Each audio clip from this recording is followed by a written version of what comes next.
हमारे साथ अभी जुड़े हुए हैं सलमान सागर एमएलए हजरत बल हैं, सीनियर लीडर हैं नेशनल कॉन्फ्रेंस के। मजीद बात करते हैं उनसे। सलमान साहब, उमर अब्दुल्ला का कल एक बयान आया है ईवीएम मशीन्स को लेके। उन्होंने कहा है कि अगर 100 सीट्स आती है कांग्रेस की, उस टाइम पे तनकीद नहीं होती है, लेकिन वही कांग्रेस आज तनकीद करता है ईवीएम की। उन्हें रिफ्रेन करना चाहिए ऐसे कमेंट्स देने से, जिसपे फिर अभी कांग्रेस का एक क्रिटिसिज्म भी आया है उमर साहब को लेके। कह रहे हैं कि उन्हें ये सब नहीं कहना चाहिए। किस तरीके से देख रहे हैं आप ये? I think this is wisdomful thinking. What Umar Saab has said, this is wisdomful thinking. The only thing he has said, that is actually, every Congressee must be, agreeing with him, but maybe in public due to political compulsions, they may not be able to accept that. But when they win elections in other states, they enjoy those moments, they celebrate those victories, and when they lose, even when they won these 100 seats in parliament, they celebrated it. They claimed they have won something extraordinary. We are allies. We will remain allies together. But whatever Umar Saab said, I think that was based on logic. That was based on merit. That conversation, that interview, and I don't think they should take it other way around. Congress people should take it other way around. There is no need to criticize Umar Saab on this. Rest, we are allies. Our senior leadership has made alliance with each other, and it will keep on going for 5 years, inshallah.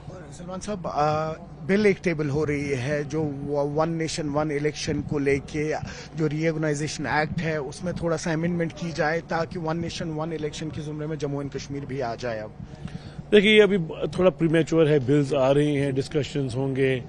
क्या one nation one election पे सारी पार्टियां मुत्तफिक होंगी और क्या सही मायनों में ये देश को फायदा देगा? एटलीस्ट मैं तो उनमें से नहीं जो बोलेगा आउट, एटलीस्ट वो रिजेक्ट कर लीजिए।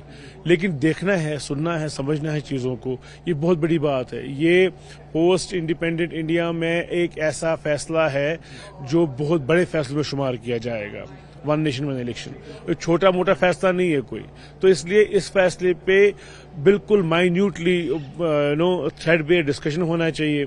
इनकेस अगर ये किसी सिलेक्ट कमेटी को रेफर भी किया जाता है, इस पे हर एक प्रोस कॉन्स देख के जो भी फैसला होगा मुल्क का, जो मेजॉरिटी का फैसला होता है वही माना जाता है।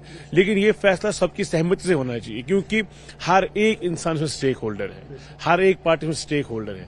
तो every stakeholder should be given a chance to be heard, so that something good comes after this very good discussion which is going to be held in parliament. आपको लगता है, अगर हम पर्सनली पूछें, तो one nation one election Hindustan जैसे मुल्क के लिए सूटेबल रहेगा?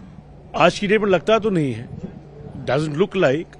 तो अब एक पार्टी की पॉलिसी होगी, उमर साहब अपने एमपी साहिबान को डायरेक्शंस देंगे और वो अपने हिसाब से देखेंगे क्या हमारा रद्द-ए-अमल रहेगा। लेकिन जहां तक बात है वन नेशन वन इलेक्शन सही है या गलत है, वो तो आने वाला वक्त ही बताएगा जब उसे डिस्कशंस होंगे। एक थर्ड बेस्ड डिस्कशन होगा, एक फ्रूटफुल प्रोडक्टिव डिस्कशन होगा, पता चलेगा। लेकिन हमारे एमपीज का जो स्टैंड रहेगा वो उमर साहब क्लियर करेंगे आने वाले दिनों में।